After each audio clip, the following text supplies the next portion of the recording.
Welcome. I'm a nurse practitioner at Upstate Medical University in Syracuse, New York. I am honored to be part of the team providing medical care for many refugees resettling in our community. During the next 10 minutes, I will inform you about parasites. A parasite is a worm that lives on or in an animal or person's body. It is important to know about parasites because parasites are a common cause of illness in many places of the world. The parasite obtains its food from the animal or person that they live in or on. Parasites can be of different shapes and sizes. Some are visible, and we have named the parasite by its shape. You may be familiar with names like roundworms, hookworms, pinworms, flatworms. Some parasites are too small for us to see and can only be seen by microscope. Parasites are common all around the world, and refugees often come from areas where parasites live.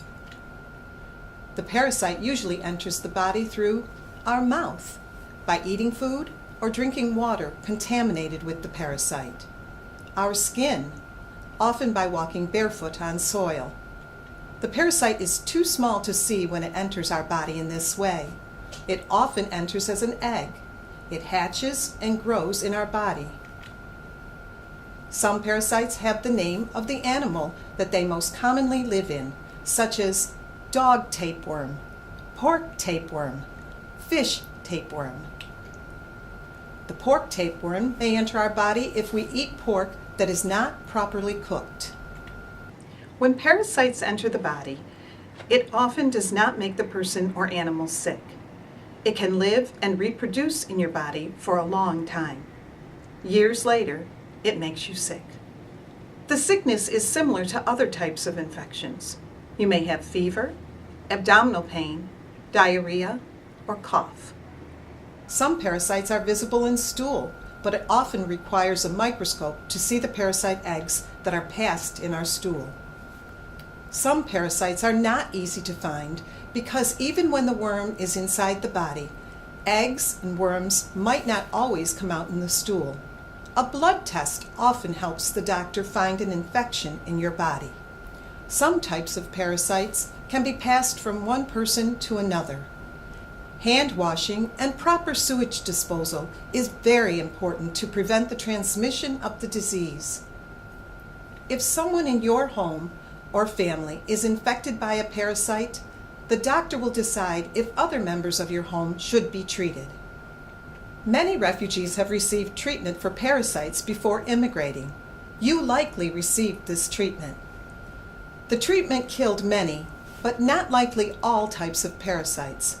For example, threadworm, also called strongyloids by doctors, is a common parasite that requires a stronger treatment.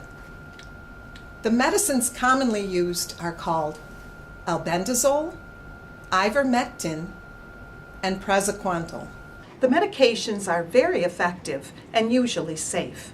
However, if a woman is pregnant or breastfeeding, the woman should tell her doctor or nurse before taking any medication. Often, all women are tested for pregnancy before receiving the medications. Rather than giving you the medication, the doctor often writes a medication note that you will take to your pharmacy. This is called a prescription. You will need to obtain the medication from the pharmacy store. To summarize, parasites are common in many regions of the world. If a person has a parasite living in their body, they may or may not be sick. Certain medications can rid a person from parasites. If given medication, it is important to take the medication as directed. Thank you for listening.